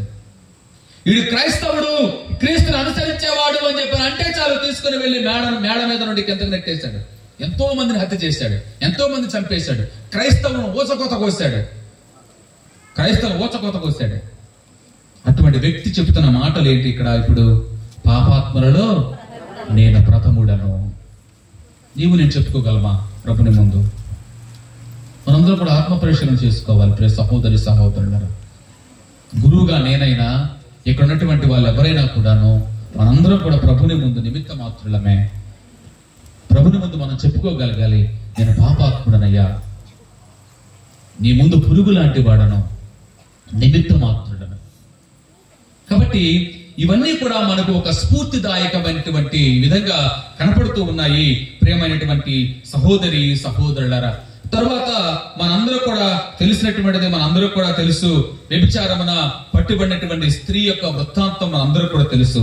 యోహాను సువార్త 8వ అధ్యాయంలో 7 నుండి 10 వచనాలు గనక మనం చదివితే అక్కడ చక్కనైనటువంటి మాటలను మనకు కనపడతాయి. ఇవన్నీ కూడా మన హృదయానికి హత్తుకునేటువంటి మాటలు, గుర్తుపెట్టుకోవాలి. ఇవన్నీ కూడా మననం చేస్తూ ఉండాలి, స్మరణ చేస్తూ ఉండాలి.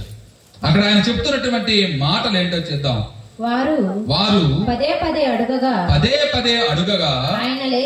ఆయన లేచి మీలో పాపము చేయని వాడు మొట్టమొదట ఆమె మీద రాయి వేయవచ్చును అన్నాడు. చూడండి ప్రియ సహోదరి సహోదరులారా, చాలా సార్లు మనం అందరం కూడా చేసేటువంటి క్యారెక్టర్స్ అక్కడ కనపడతాయి. ఏంటి? ప్రభు అన్నాడు కదా, చాలా చోట్ల ఇవే చెప్తా ఉంటాడు. ఏంటి? మన కంటిలో ఉన్నటువంటి ఏంటది? మన కంటిలో ఉన్నటువంటి దూలాన్ని మనం చూసుకోకుండా ఎదుటివారి కంటిలో ఉన్నటువంటి నలుసు మనకే కనపడుద్ది. తెల్లని కాగితం అలా చూపించి ఏదైనా ఒక మారుమూల అక్కడ మరీ మైన్యూట్ గా, వెరీ సూక్ష్మంగా ఒక చిన్న డాట్ పెట్టి, ఒక బ్లాక్ డాట్ పెట్టి, అమ్మా దీంట్లో ఏం కనపడుతుందని చెప్పానంటే ఏమంటాం మనం? ఏమంటాం? ఆ నల్లని చొక్కే కనపడుతుంది. ఎందుకంటే మనుషులం కదా, ఆ చొక్క మీదకే వెళ్ళింది మనకి. ఈ తెల్లని పేపర్ అంతా ఏమైంది? అది మనకు కనపడదు. ఎందుకంటే దాంట్లో ఒక చొక్క ఉంది కదా, ఆ చొక్కే మనకు కనపడింది. అది మనిషి జీవితం. అందుకని ప్రభు ఇక్కడ అటువంటి క్యారెక్టర్స్ బయటకు తీయడానికి చెప్పాడు. ఇదిగో మీరు అందరూ అంటున్నారు కదా, ఏమనో తీసుకొని వచ్చారు కదా, పబ్లిక్ గా తీసుకొని వచ్చారు కదా, 10 మందిలో పంచాయతీ పెట్టారు కదా, ఈమె ఇటువంటిది తప్పుడుది అని చెప్పి అంటూ ఉన్నారు కదా ఈమె గురించి. కాబట్టి నేను చెప్పేటువంటిది ఒకటే, మీలో ఎవరైనా పాపము చేయనటువంటి వారు గనక ఉంటే మొట్టమొదటిగా ఆమె మీద రాయి వేయవచ్చు. అసలు వేయగల సముద్రం ఎవరు? అక్కడ ఉన్నటువంటి గ్రూప్ లో ఎవరు? క్రీస్తు మాత్రమే ఆమె మీద రాయి వేయగలడు. ఎందుకంటే ఆయనలో ఏ పాపము లేదు. పిలాతే సాక్ష్యం ఇచ్చాడు, ఇతరులలో నాకు ఏ దోషము కనిపించట్లా, ఏ పాపము కనిపించట్లా. ఇంకేం చేయాలి? కాబట్టి మీలో ఎవరైనా పాపము చేయనటువంటి వాళ్ళు కనుక ఉంటే ఈమె మీద రాయి వేయండి అని చెప్పని అన్నాడు. ఆ తర్వాత చెప్పి మరలా వంగి తను నేల మీద రాయటం మొదలు పెట్టాడు. ఆ తర్వాత ఆయన మాటలు విని అచ్చట ఉన్నటువంటి వారు పెద్దలు మొదలుకొని ఒకరి వెంట ఒకరు వెళ్ళిపోయిరి. ఇప్పుడు ఆయన చెప్తున్నటువంటి మాటలు, అందరూ వెళ్ళిపోగా ఎదుట నిలిచినటువంటి స్త్రీతో యేసు మాట్లాడుతూ ఈ విధంగా అంటూ ఉన్నాడు. ఏమన్నాడు? ఆయన తెలియెత్తి, అమ్మా వారందరూ ఎక్కడా? ఎవరు కూడా నీ మీద రాయి వేయలేదా? ఎవరు నిన్ను శిక్షించలేదా? కానీ వాస్తవానికి నిన్ను శిక్షించే సమర్థుడను నేను మాత్రమే. కానీ నేను శిక్షించడానికి ఈ లోకానికి రాలా. మనుషుల యొక్క నాశనాన్ని కోరుకునేటువంటి వాడు కాడు దేవుడు. మన యొక్క అభివృద్ధిని కోరుకునేటువంటి వాడు, మనం దీవించేటువంటి వాడు, మన పాపములను క్షమించేటువంటి వాడు దేవుడు. కాబట్టి ఆయన చెప్తూ ఉన్నాడు, వాళ్ళు ఎవరు కొన్ని శిక్షించలేదు కదా. వెంటనే ఆయన అన్నాడు, లేదు ప్రభు అని ఆమె సమాధానం ఇచ్చాను. అందుకు యేసు, నేను కూడా నీకు శిక్ష విధించను అని చెప్పి ఏమన్నారు? ఇక పాపము చేయకము. మగ్దలా మరియమ్మ క్రీస్తుని ఎంతగా విపరీతంగా ప్రేమించింది. తన చివరి వరకు ఎంత విపరీతంగా ప్రేమించకపోతే ఫస్ట్ గా యేసు ఉత్థానుడైనటువంటి యేసు క్రీస్తు దర్శనం ఇచ్చింది మగ్దలా మరియమ్మకి. మొట్టమొదటి ప్రభుని యొక్క శిష్యురాలుగా, సువార్తికురాలుగా యేసు ఉత్థానుడయ్యాడు, యేసు తిరిగి లేచాడు అని ప్రబోధించింది ఈ పాపాత్మురాలే. అంటే దేవుని యొక్క ప్రేమ అంత అమోఘమైనటువంటిది, దేవుని యొక్క ప్రేమ అంత లోతైనటువంటిది. ఆమె అర్థం చేసుకుంది. ఇక తిరిగి మరలా తన వృత్తికి తాను వెళ్ళ ప్రభు మార్గంలో నడిచి ప్రభుని అనుసరించిన వాళ్ళు ఎవరు? సుంకరులు, పాపులు, వ్యభిచారులు, సంఘంలో నుండి నెట్టివేయబడినటువంటి వాళ్ళు, వెలివేయబడినటువంటి వాళ్ళు. వీళ్ళే ప్రభుని ఆరాధించింది, వీళ్ళే ప్రభు తెలుసుకుంది. ఆ రోజుల్లో అంతే, ఈ రోజుల్లో కూడా అంతే. ప్రియమైనటువంటి సహోదరి సహోదరులారా, ఇది సత్యం. ఈ లోకం మనకు బోధించేటువంటి సత్యం, క్రీస్తు మనకు బోధించేటువంటి సత్యం. కాబట్టి క్రీస్తు నందు ఉన్నటువంటి మనకు సంతోషం ఉండాలి, ఆనందం ఉండాలి. ఆయన నన్ను దీవించేవాడు, ఆశీర్వదించేవాడు, అభిషేకించేటువంటి వాడు, నడిపించేవాడు, శాశ్వతమైనటువంటి జీవితాన్ని ఇచ్చేటువంటి వాడు అన్న ప్రగాఢమైనటువంటి నమ్మకాన్ని, విశ్వాసాన్ని మనందరం కూడా ఎప్పుడు కూడా ప్రకటిస్తూ ఉండాలి. దేవుని యందు ప్రియమైన సహోదరి సహోదరులరా, కాబట్టి దేవుడు మనల్ని ఎప్పుడు కూడా నడిపిస్తూనే ఉంటాడు, తన మార్గంలో మనల్ని నడిపిస్తూ ఉంటాడు. చివరిగా ఒక చిన్న కీర్తన పాడుకుందాం, దేవునికి స్తోత్రం చెప్దాం. Praise the Lord, praise the Lord, praise the Lord, praise the Lord, praise the Lord, praise the Lord, praise the Lord, praise the Lord. నడిపిస్తాడు నా దేవుడు, శ్రమలోనైనా నన్ను విడువడు. నడిపిస్తాడు సంతోషంగా,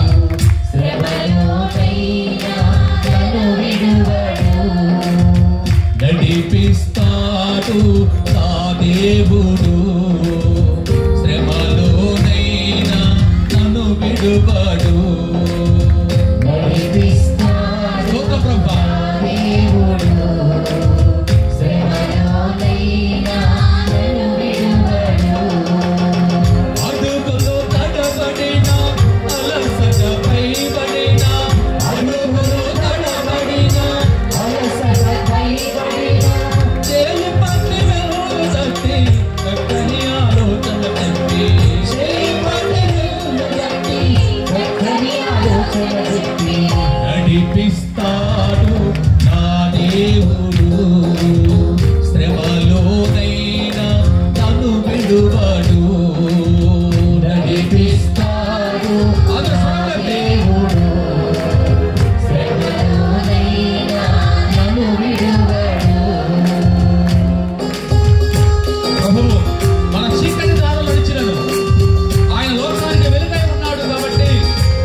నెరవేర్చుతాడు తన చిత్తము నెరవేర్చుతాడు గమ్యపు వరకు నన్ను చేర్చుతాడు అందరం కలిసి నడిపిస్తాడు నా దేవుడు మన ప్రభువు నడిపించేటువంటి వాడు నన్ను విడువడు నడిపిస్తాడు నా దేవుడు శ్రమలోనైనా నన్ను విడువడు మనకున్నటువంటి కలిమి అంతా కూడా కరిగిపోయినా మనకున్న ఆస్తి పోయినా యోబు వలె దీనమైనటువంటి హీన స్థితిలోకి మనం చేరినా కూడా ఆ ప్రభు మనల్ని దీవించేటువంటి వాడు ఆ ప్రభు మనల్ని నడిపించేటువంటి వాడు ఆ ప్రభు మనల్ని అభిషేకించేటువంటి వాడు ఆ ప్రభు తన ఆత్మతో నింపేటువంటి వాడు దేవునికి స్తోత్రములు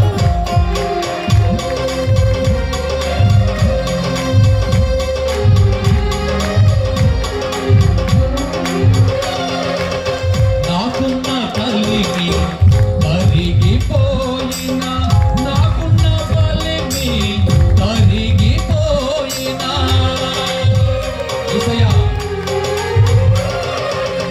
నాకున్న కలిమి కరిగిపోయినా నా యొక్క బలిమి కరిగిపోయినా నాకున్న కలిమి కరిగిపోయినా నా యొక్క బలిమి కరిగిపోయినా నా యొక్క కలిమి కరిగిపోయినా నా యొక్క బలిమి కరిగిపోయినా తన చిత్తం నెరవేర్చుతాడు గమ్యము వరకు నన్ను చేర్చుతాడు తన చిత్తం నెరవేర్చుతాడు గమ్యము వరకు నన్ను చేర్చుతాడు నడిపిస్తాడు నా దేవుడు శ్రమలోనైనా నన్ను విడువడు నడిపిస్తాడు నా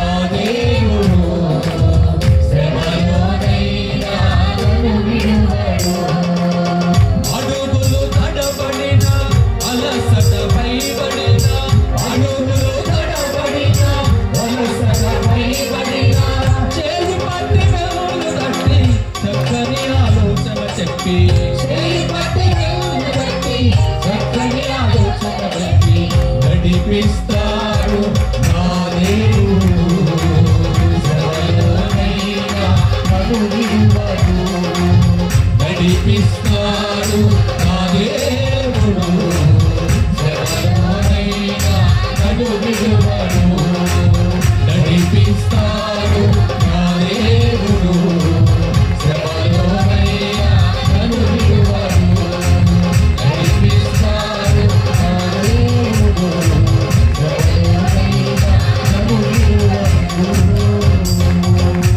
దేవునికి స్తోత్రం చెప్తాం praise the Lord praise the Lord praise the Lord praise the Lord praise the Lord praise the Lord praise the Lord praise the Lord అందరం కూడా లేచి నిలబడదాం ఆ ప్రభువునకు మన యొక్క విచారణ తరపున ఈ గ్రామం తరపున ఈ స్తుతి ఆరాధన ద్వారా వందనాలు స్తోత్రాలు తెలియజేసుకుంటూ ఈ తపస్సు కాలంలో మనము అనుసరించేటువంటి చేసేటువంటి ఈ పుణ్యక్రియలు ఈ త్యాగాలు ఇవన్నీ కూడా ఉపవాసాలు ఇవన్నీ కూడా ఆయనకు మహిమకరంగా ఉండాలి అని ఆయన మహిమకరంగా ఉన్నటువంటి ప్రతిదీ కూడా మనందరూ కూడా దీవెనకరంగా ఉండాలి అని ఆ ప్రభువుని అర్థించుకుందాం.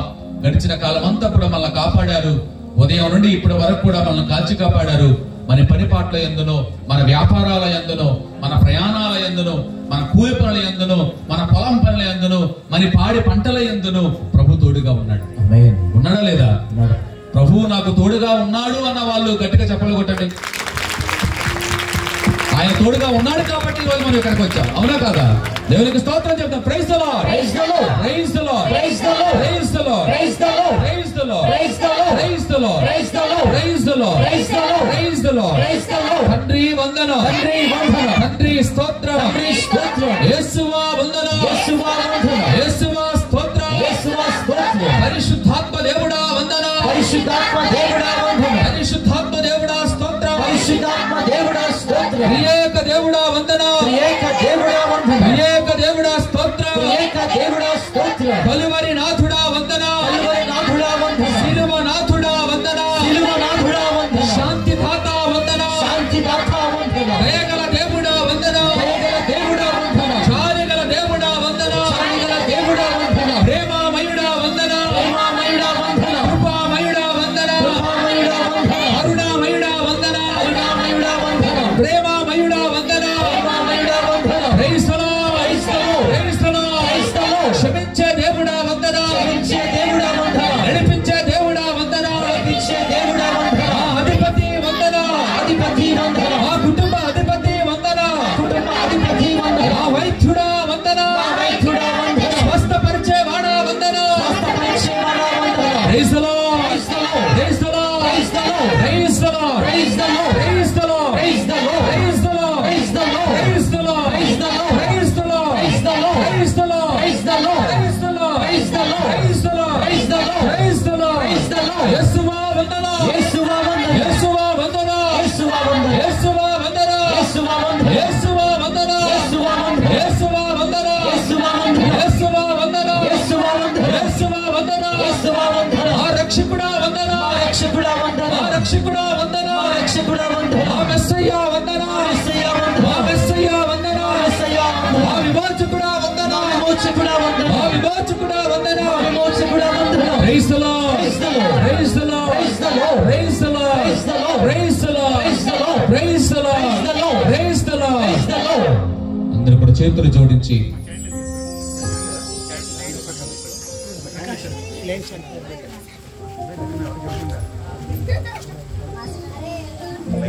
ఒక చిన్న కీర్తన పాడుతూ ఉండగా మీ చేతుల్లోకి క్యాండిల్స్ వస్తాయి. అది వెలిగించుకుని సిద్ధంగా ఉండండి. లోకానికి వెలిగినటువంటి యేసుక్రీస్తుని మనం